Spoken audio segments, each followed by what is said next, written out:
So the secondaries, question mark, question mark, question mark. We got Link and Palutena on the side of Storms. And of course, on Meister's behalf, we got Pichu and Steve. I mean, it doesn't get much more strange than, the ingredients on Meister's behalf. What the heck is going on over there? Yeah, who knows? I'm not sure. Let's see how things go here. Game & Watch against Snake. Now, on the face of it, this is bad for Game & Watch, right? Like, god-awful, because Snake is going to kill you very early with up tilt. You're extremely light. If you ever try to up B, you're going to eat a grenade. It feels like these aerial... Yes, you see it right there, trying to hit the neutral air. On the face of it, this feels very, very bad for Game & Watch. That said, Game & Watch has some stuff. The bucket reflects projectiles, whether that be, grenades or whatever else. You have a lot more mobility around Snake. You can kind of dance around him and throw out these bombs, as you can see Meister doing. You have a little bit more dexterity and versatility. And you can punish him big on these kind of interactions, where if you just get under him a little bit. It's very, very bad for Game & Watch. But Meister has shown that he is sort of a different breed of this character. I mean, he's a top 10 player in the world at worst. So I think that this is something that we're going to see him be somewhat familiar and comfortable in. Right there, having a tough time on the first stock, but he's got a couple more to go. Let's see if he can figure out how to get around this wall that Storm is putting up. Because Storm is pretty committed to not interacting. Look at this gameplay. Yeah, I mean, and this is kind of how you have to fight Game & Watch, unfortunately. No matter what you think your game plan is, however, you could be the most aggressive player in the world, whatever. When Game & Watch is being piloted by Meister, you have to show this character as much respect as possible while still somehow trying to get the job done. And I know it's tough, but as you see right here, Game & Watch has the ability to be pretty much everywhere Snake is and then some. But I want to talk about the threat that grenades bring. I know you kind of touched on it in the beginning, and I'm glad you brought it up. Being able to pretty much get out of harm's way. But like while the matchup Smash is going on, there's like also another game kind of happening on the low as well. It's like he's throwing grenades. I'm interacting with them. Who's going to take more percent, before we take a stock? I mean, right now I'm in the deficit, but it feels like, I'm going to eat these grenades, but then on the opposite end, Storm is like, well, I also have to eat these just to get the heck out of the way, too. Exactly, yeah. And then it comes down to trading, because then if you look at the... Oh, my God. Huge explosion there. If you look at the damage, I mean, like, Snake can take so much more than Game & Watch, because Game & Watch is just so light. I think it's a matchup of extremes. I think a lot of people will say that this matchup is really bad for one or the other. Obviously, the bucket is now charged, but I just think when it comes to, you look at the extremes of these characters, Snake extremely immobile, not able to get around very quickly. Meanwhile, Game & Watch highly versatile. This is just strength versus dex. On the other side, I mean, Snake is able to kill so early, and he's able to really punish Game & Watch heavily. Each grenade is like a 10th of Game & Watch's stock, if not more. Like, it's just, this matchup is so polarizing in both directions. So we'll see if Meister has what it takes to win this one. I don't know if he's going to do it. Already it's 75 on his last stock. Yeah, I want to see him use the bucket more to reflect, but then that's another mix of, like, that's the Inception, rabbit hole. It's like, well, he's throwing grenades, but if he cooks them and they explode before they get to me, then I'm in trouble. But if they hit me, then I reflect it. So now you have an internalized battle of, do I want to try to absorb this? Because I can only absorb for so long before I have to throw this. It's like, Snake just constantly keeps putting you in a very awkward position. But speaking of awkward positions right here, being off your feet versus Snake, or as Snake, excuse me, at any level is certainly something you don't want to do, especially not versus Game & Watch. Oh my God, your shield. Yeah, he's going to have to be here. And keep in mind, his C4 is on the stage, so he can't explode them. He got a little nervous. Yeah, the C4 was on the platform, so he had to try to recover on stage. Gave up the stock, a little bit too scared. The C4 will explode.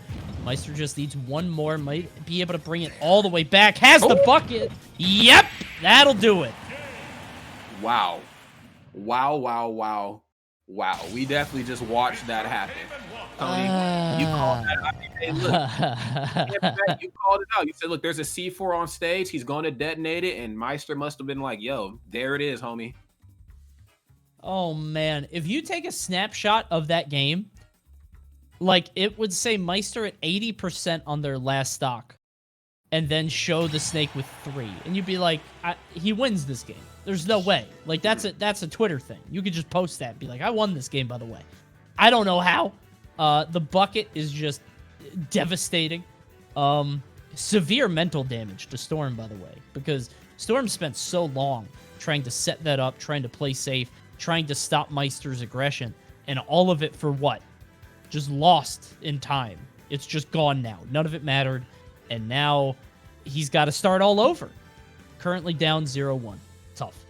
Yeah, very. And I really liked how he was going about the match. I mean, he knows that he doesn't move as well as Game & Watch. I think anybody that knows Snake knows that. As much as like a lot of us really love like fancy Snake B-reverse movement, at the end of the day, Snake is just not as nimble on his toes as Game & Watch is. But where he's lacking there, he's making up and using grenades, using Nikita, and of course just keeping a very safe enough distance to where like I know grenade's going to detonate if it hits you. I'm close enough to follow up, but I'm not close enough for you to punish me if I miss this follow-up. I get it. Thing about Meister though, Meister understands the gameplay. He's played against every Snake in the world pretty much. He's seen all different types of Snake play styles. You're really going to have to try to mix it up because the biggest wrench in your plan, whatever, is that bucket. Like it's almost like kind of how we felt about like, you know, it's one of those matches like Snake versus Ness. Remember we watched like MVD play against Austin in the beginning of Ultimate. It's like, it really just depends on whose attributes interact, you know, a type of way with one another or who's going to win that. And as you see here, Meister in that bucket got the job done. You can see Storm being somewhat more cognizant, maybe a little bit more nervous to throw out grenades. He doesn't want to fill up that bucket. Now Meister just dominating here. Big back air hits him with a sleeping bag. Right now about double the percent in favor of Meister. But remember the weight differential. It's not too bad as long as he can get back on the stage, and he does. And I love that use of throwing the grenade away to get that up air. Just a little bit of extra damage, baiting it out. Needed a couple more hits to even it back out. Right now, 78 to 136. The C4 explodes. That's you. Wait, that wasn't even the C4, was it? Wait, what? I don't know. It was, right? Yeah, I think that was C4. Okay. Just had to make... Okay, I wasn't going crazy. All right, the bucket's full. This is bad for Storm. All Meister has to do is hit him one more time, and then that should be another stock. Wait, he lost it. Okay, never mind. Never mind.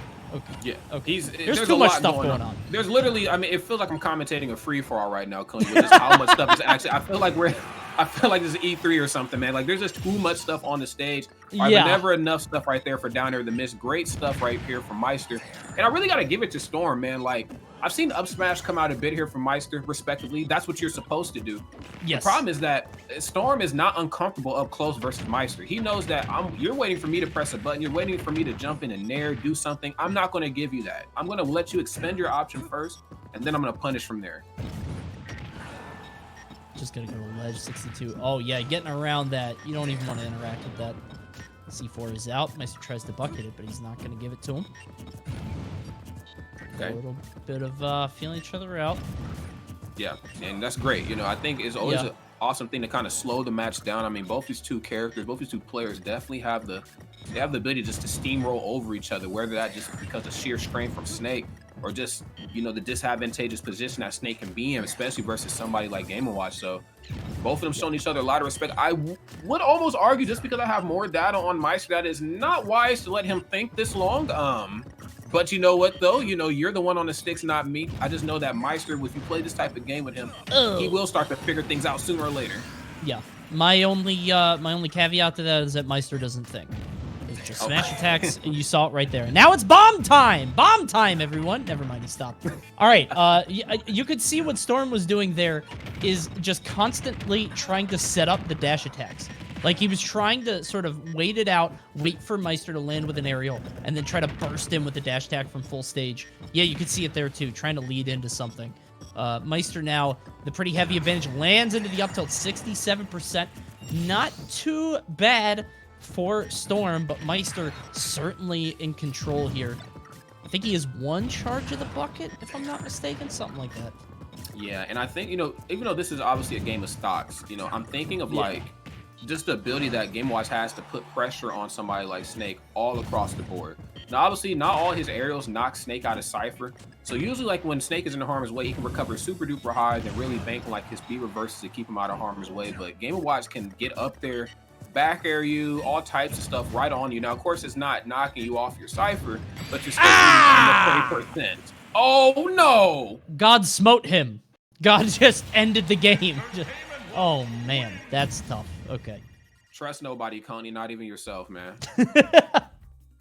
Oh, geez. Yep. Well, the C4 is going to explode, and sometimes you got to be a little more careful, a little bit more cognizant of what's going on. And it felt like Xtorm was doing a good job of constantly refreshing the C4. There were a couple instances in the first 2 matches where they just exploded randomly. And you saw it again there. And that time, Xtorm is going to be the one to suffer. Right now, 2-0 for Meister, just needs one more. Xtorm, I feel like the set is getting away from him. I do feel like Meister is a player that ramps up over time.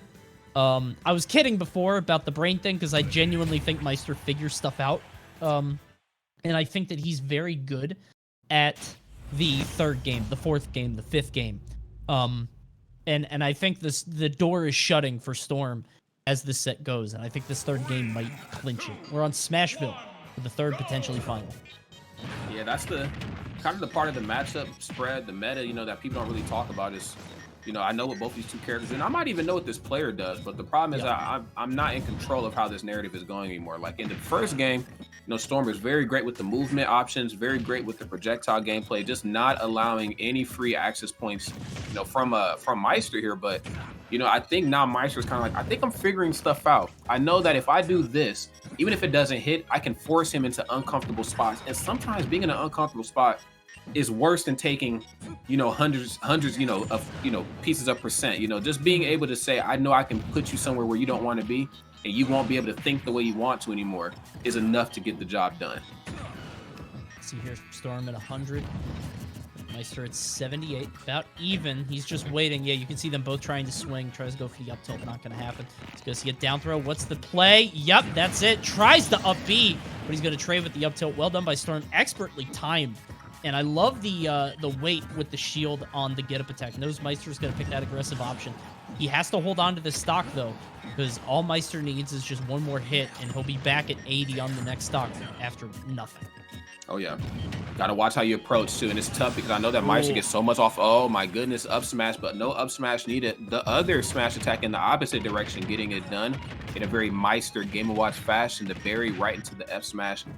And as you see right here, up underneath Snake, not a position where any Snake, I don't care how good or bad you are, you don't need to be above Game & Watch if you don't know how to land. You got to get back onto solid ground. Yeah. Now 80 to 17. He's going to land in. The grenade is there. Yeah, he wants to hold on to it. Doesn't throw it out. And Meister a little bit too low. I feel like that was a mistake. He tried to buffer it or tried to get a jump out there, but it didn't happen. And because of that, he's going to lose that stock a little bit early. Sort of a gift to Xtorm. Let's see if he takes it and runs with it.